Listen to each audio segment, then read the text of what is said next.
Evet dostlar, kanalımıza hoş geldiniz. Mücahit Genç kardeşimizle bugün Eyüp sahilde buluştuk. Evet. Motor hakkında uzun muhabbetler edeceğiz. Hatta birçok konuya değineceğiz.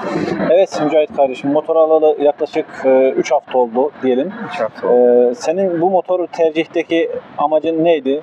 Neden tercih ettin? Şimdi ben şöyle söyleyeyim. Bu motor yerine ben NS200 alacaktım. Pulsar. İnceledim, özelliklerine baktım, fiyatına baktım ama NS200'ün fiyatı bana yüksek geldi. 135 bin lira civarı. Bir de RTR 200 vardı kafamda. Baktım, bir karşılaştırma yaptım. NS200'ün motordan iyi olduğu yanlar sıvı soğutmasının olması, 6. vitesinin olması, bir de beygirinin 24 olması. Bu motorda da 10 yerine 5 vites var ama randımanlı vites, aralıkları uzun. Yağ soğutma var. Yağ soğutma da ideal. En azından hava soğutma değil. Yani Sıvı soğutma kadar iyi değil ama yağ soğutma da yeterli. Üçüncüsü de ben özellikle amatör, yani tercih nedenlerinden biri sayılabilir. Ve ABS sistemi, çift ABS. üçüncü olarak da NS200 24 beygir, bu 20,5 beygir. Yani NS'nin üstün olduğu noktalar bu ama baktım 108 bin lira civarı, NS 135 bin lira civarı. Dedim ki sıvı soğutma olmayı versin. Yani arada dağlar kadar da beygir farkı yok. 3-4 beygir olmayı versin. Yani ciddi bir arada tok farklı olmadığı için Evet. yani tercih nedeni değil bence 3-4 Aynen öyle. beygir. Bence de yani gayet yeterli ki bence bunun üstün olduğu yanlar ledleri bunun var. NS'nin halojen diye hatırlıyorum. Sonra bence egzoz sesi olarak da bu şeye benziyor. Dominar'ın egzoz sesine benziyor. Gayet yeterli. Yani şimdi Enes de açıkçası biraz da su motoru gibi geliyor sesi. Şimdi ben Yani şöyle düşünüyorum. onun yanında bu çok güzel hissiyat veriyor yani. Tabii şimdi ben o motora asla bir şey söylemiyorum. Onu kullanan arkadaşlara da saygı duyuyorum da ben. Tabii ki o ayrı konu. O da yani sınıfında güzel motor. Gayet güzel. Şimdi ben şöyle söyleyeyim abi. Enes'i niye istemedim? Yolda gördüğüm herkeste var. Şimdi benim sağımda solumda yanlış anlaşılmasın bakıyorum.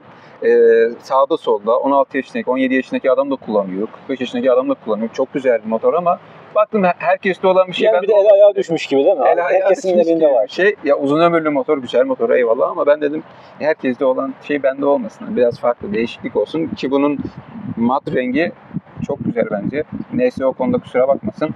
RTR'nin mat mavisine yetişemez yani. Zaten onda mavi seçenek var mıydı bilmiyorum. Kırmızı var, siyah var, beyaz var. Sanki mavi de vardı da ama bence bu kadar güzel var değil. gibi. Ama Yani ona göre komple mavi kalır.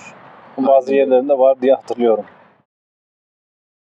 Sen de alalı 2,5 ay oldu abi. Motorla yaklaşık 2700 kilometre yol yaptın. Tecrübelerini aktar istersen. Ben daha 850 kilometredeyim. Çok fazla bir şey yapamadım. 1500'e kadar da zorlayamıyorum. Hani devir olarak 7000 üzerine çıkamıyorum. Ama sen maşallah bir şeyler yaptın herhalde. Son hız olarak ne gördün? Son hız olarak ben şöyle, öncelikle motordan çok memnunum. Frenleri çok güzel, amatör, çok güzel bir yani sürüş hissiyatı katıyor. Evet. Her ortamda, özellikle ister çimde kullanın, ister ormanda kullanın, ister patika yolda kullanın. Her ortama gider mi diyorsun? Kesinlikle gider. Maşallah. Frenlemesinden tut da normal sürüş hissiyatına kadar 10 numara bir his katmış. Evet. Aydınlatması desen her ortamda çok güzel. Zifiri karanlıkta özellikle müthiş aydınlatıyor. Uzunlarının da maşallah var yani. Yani. Direkt şeydi, ben buradayım diyor ya. Selektör yapınca Selektör. sesini de duyan insan Trafikte direkt yol veriyor. ondan sonra memnun olmadığım bir yer, bazı devir aralıklarında motorda titreşim hissediyorsun. Rahatsız edici mi? Değil. Tatlı bir titreşim var. Hali tek silindir olabilir. Evet. Onun yanında işte ben çamurla ek taktım, uzatma taktım. Takma nedenim şeydi. Bu kısma egzozun neredeyse dip kısmına kadar su atıyordu. Çürümesine sebep oluyordu. Evet. Ben öyle bir şey olmasın, biraz da ayaklarıma geliyordu, gelmesin diye taktım. Çok mu iş Öyle gördü? bir çözüm buldun abi.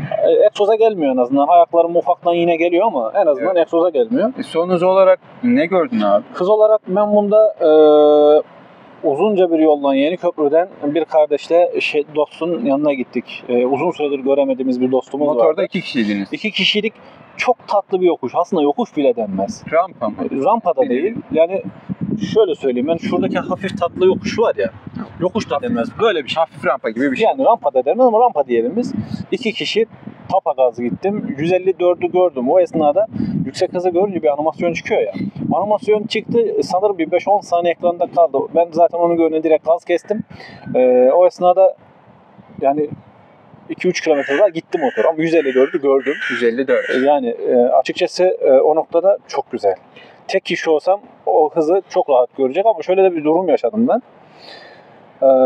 2 kişiyiz yine. Her yer açık. Rüzgarı kesen ne orman var ne de bir ağaç. Hiçbir şey, Evet. bir şey, bina, hiçbir şey yok. Evet. Tapakaz gidiyorum. Rüzgar tam karşımdan geliyor böyle ama öyle bir sert esiyor ki motor 116'yı geçmiyor. 116. 116'yı Hadi geçmiyor. ya. Motor yırtılıyor. 154 116. yapan motor 116 Aynen. geçmiyor. Mesela ben aynısını Konya ovalarında diyeyim, Konya Akşehir istikametinde şeyde yaşadım.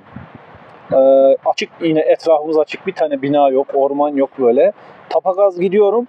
Motor 126-130 arası zar zor gidip geliyor. Tapagaz Dominar'ya normalde 160 küsürü gördüğüm motor.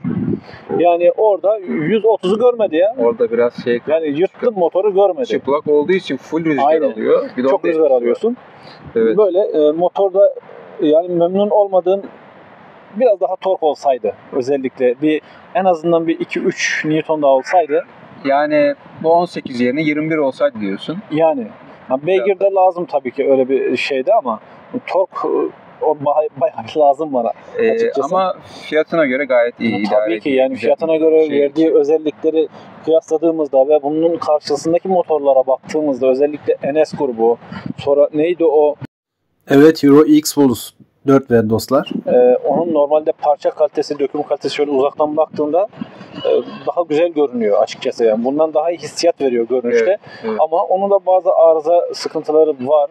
Aynı Bajaj grubunda olduğu gibi. Aşılmayacak bir şey mi değil. Adam gibi bir ustaya denk geldin, aradın, bulduğunda her şeyi aşarsın. Evet. O vardı. Ben ikisini kıyasladım. Bayağı araştırma yaptım. Bu daha makul geldi bana. Yani bu seni de idare ediyor şey. yani Gayet tabii ki. güzel. Yani bu ondan daha fazla sattığı için bunu aldım. Dostlar, insanların ısrarla kamera önünden geçmesi ve tramvaydan dolayı kesmek zorunda kaldık. Takipte kalın. Allah'a emanetsiniz.